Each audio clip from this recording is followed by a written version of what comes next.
every year in the United States alone, 50 million people experience some illness related to the brain. Neurologists and neuroscientists have the daunting task of treating the most complex organ known to medicine. But a few people who have suffered a brain illness choose to treat themselves. 10 years ago, Scott Hagwood from North Carolina, USA, could barely remember his own name after undergoing radioactive treatment for thyroid cancer. They told me that when I would undergo the treatments that I would lose my memory. Books that I read, I couldn't remember one page to the next. It was also difficult to remember names. I couldn't remember the names of the nurses. It was difficult to follow along with television programs. Incredibly, Scott not only recovered from cancer, but now as an American national memory champion, he has one of the best memories in the world. There are 468 playing cards in this stack. Where once Scott couldn't remember people's names or books he read, now he can remember every single card in order. And it takes him less than an hour to do so. 7 of hearts. 10 of diamonds. 4 of hearts. Queen of hearts. Take a look at this table. It contains 33 items. Most of us would be hard-pressed to just remember what items are on the table, let alone remember them in order. It takes Scott just 2 minutes to commit every item to memory. Number 1 would be car keys. Number 2 would be the statue of the golf man. Number 3, coffee cup. 4, sunglasses. A red folder. 9 is a puppy. Number 10 is a golf club. Number 13 is a plate. A roll of duct tape. A spoon. Lens cap. Red leaf. Cards. A napkin with a bunny. 32, a pine cone. And 33 is a pen with a green cap. So how did Scott go from not being able to remember anything to performing these photographic memory-like feats? According to Dr. Murali Doraswamy, a psychiatrist and memory specialist at Duke University, North Carolina, the reason's simple.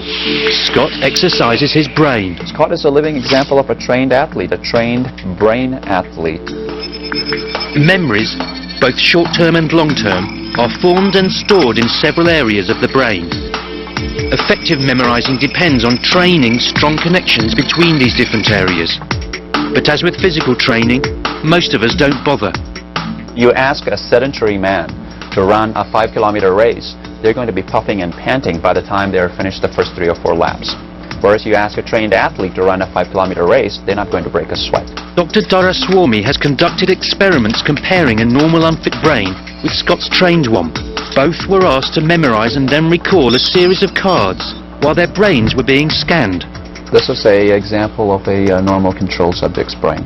And as you can see, the 2 regions within the frontal cortex are lighting up. And there are fairly large areas that are lighting up. This person's brain is working fairly hard at trying to memorize the information. By comparison, I'm going to show you Scott's picture right now. So the same 2 regions of the brain that we saw activated in the normal control subject, the frontal cortex on the left side and the right side, show almost no activation in Scott's brain. And so what you're seeing is that the brain circuits are so efficient that they're not lighting up on the functional MRI scan. As Scott proves, it's never too late to start training memory. But what's the secret of Scott's techniques? One of his main methods is visual association with objects that he places in a room. In this case, it's the top 10 best-selling albums of all time.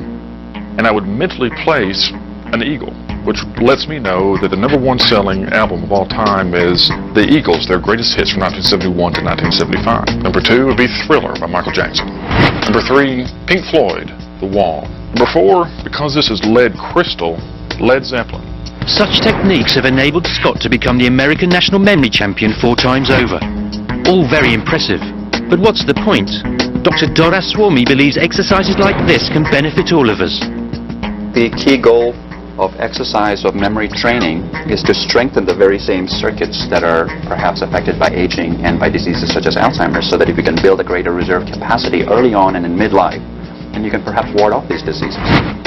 Bug spray, the Beatles. Backwards, forwards, or in any order. Anybody can do this, absolutely. It would be great if all of us could take neurobics classes. We're focusing too much on a 6-pack abdomen. We should be worrying about building our brain reserve, because memory is really our most cherished asset.